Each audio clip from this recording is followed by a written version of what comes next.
आप सभी भक्तों को माधव रामानुज शास्त्री का जय श्री कृष्णा, जय माधवाशीष। अनादि निधनो देव शंख चक्र गदाधर अक्षय पुंडरीकाक्ष पितृमोक्ष प्रदो भव। सभी भक्तों का बार बार निवेदन बन रहा था कि हे गुरुदेव, सर्वपितृकारी अमावस्या आने वाली है और अमावस्या में पितरों को किस प्रकार से संतुष्ट किया जाता है और जिनके घर में कई पीढ़ियों से पितृदोष बना हुआ है उसके लिए सारत्व सबसे छोटा उपाय कौन सा होता है। तो आइए हम आपको आज एक छोटा सा उपाय बताते हैं।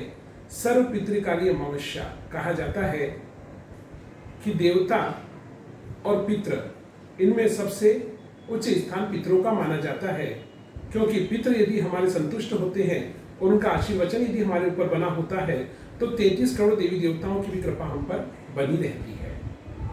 आश्विन मास के कृष्ण पक्ष के अमावस्या के दिन जब सर्वपितृकारी अमावस्या आती है उस दिन प्रातःकालीन वेला से प्रसन्नचित होकर के शौचादि कर्म से निवृत्त होकर के और स्नानादि करने के बाद प्राणी को अपने पितरों को प्रणाम करना चाहिए तथा उनके आशीर्वाद को प्राप्त करना चाहिए। पितरों से निवेदन करना चाहिए, अर्चितानाम मूर्तानाम नृणाम दीप्त तेजसाम। हे पितृ देवता, मैं आपके चरणों में कोटि कोटि प्रणाम करता हूँ। जन्म जन्मांतर के पुण्य उदित होते हैं जब पितरों की कृपा हम पर बनी होती है, ऐसा निवेदन करना चाहिए। उसके उपरांत घर की जो गृहिणी होती है उनको अपने हाथ और पांव दोनों धो करके और अपने रसोई घर में प्रवेश करना चाहिए और अन्नपूर्णा माता को प्रणाम करके और फिर भोजन प्रसादी बनाना चाहिए। भोजन बनाने के बाद 16 पूड़ी निकाली जाती है। 4-4 पूड़ी 4 स्थान पर एक थाली में रखी जाए, उस पर थोड़ी थोड़ी खीर रखी जाती है।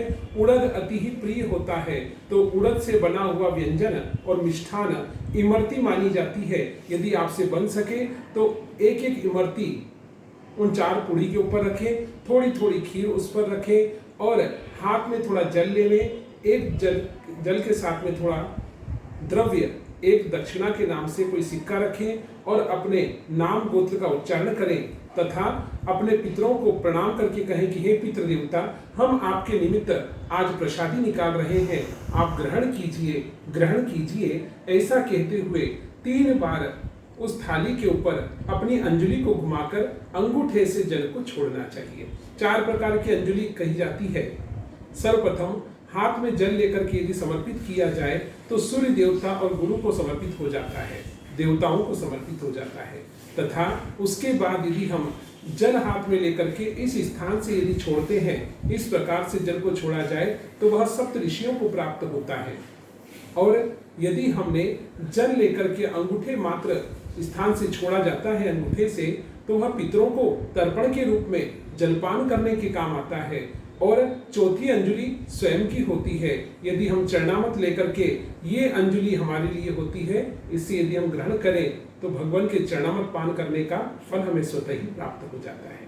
इसलिए पितरों के निमित्त वह 4-4 भाग निकाले हुए 16 पूड़ी को जब पितरों के नाम से निकाला जाता है, 4 पूड़ी गौ माता को दे दी जाती है ग्रहण करने के लिए, 4 पूड़ी किसी जल स्थान किसी कुएं के पास रखी जाती है, 4 पूड़ी श्वान को दी जाती है और 4 पूड़ी काग बलि के नाम से, कौवे के नाम से किसी स्थान नियत स्थान पर रखी जाती है। यदि इस प्रकार से आप अपने पितरों के लिए यह प्रसाद निकालते हैं तो पितरों की असीम कृपा हम पर बनी रहती है।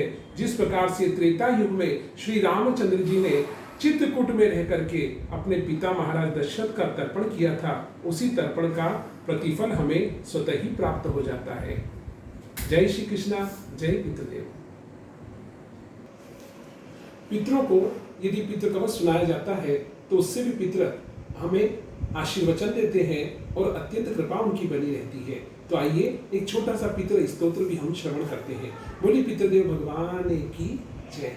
जो सब के द्वारा पूजित होते हैं, अमूर्त रूप होते हैं, निराकार रूप होते हैं, अत्यंत तेजस्वी और ध्यानम तथा दिव्य दृष्टि से सम्मानित किए जाते हैं, ऐसे हे पितृ देवता हम आपको कोटि कोटि प्रणाम करते हैं। इंद्रादीनां च नेतारो दक्ष मारीश्च जोस्तथा। जो इंद्र आदि देवताओं द्वारा, दक्ष, मारीच, सप्त ऋषियों द्वारा और दूसरों के भी नेता हैं, कामना पूर्ति करने वाले उन पितृ देवता को मैं कोटि कोटि प्रणाम करता हूँ। मन्वादीनां च नेतार सूर्य चंद्रामसोस्तथा।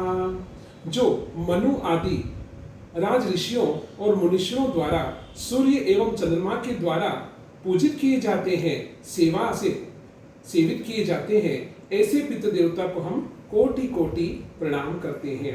नक्षत्रों, ग्रहों, वायु, अग्नि, आकाश और भूलोक, इन सब में सर्वप्रथम जो पूजनीय होते हैं उन्हीं पितृ देवता को हम कोटि कोटि प्रणाम करते हैं।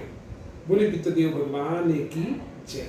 इस प्रकार से आज के दिन सर्वपुत्रिकारी अमावस्या के दिन, अन्यथा यदि आपके यहाँ जब रात्रि जगा किया जाता है और धूप दिया जाता है, उस दिन भी यदि आप इन सारे नियम का पालन करते हैं तो पितरों की कृपा आप पर बनी रहती है। भगवान से यही कामना करते हैं। आपको हमारा वीडियो अच्छा लगा होगा तो कृपया आप इसको लाइक शेयर अवश्य करें और एक बार सब्सक्राइब करें।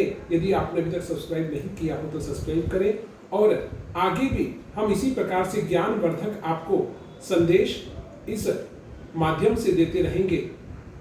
आप लाइक शेयर अवश्य करें और सबको शेयर करते रहें। जय श्री कृष्णा, जय माधवा श्री कृष्ण।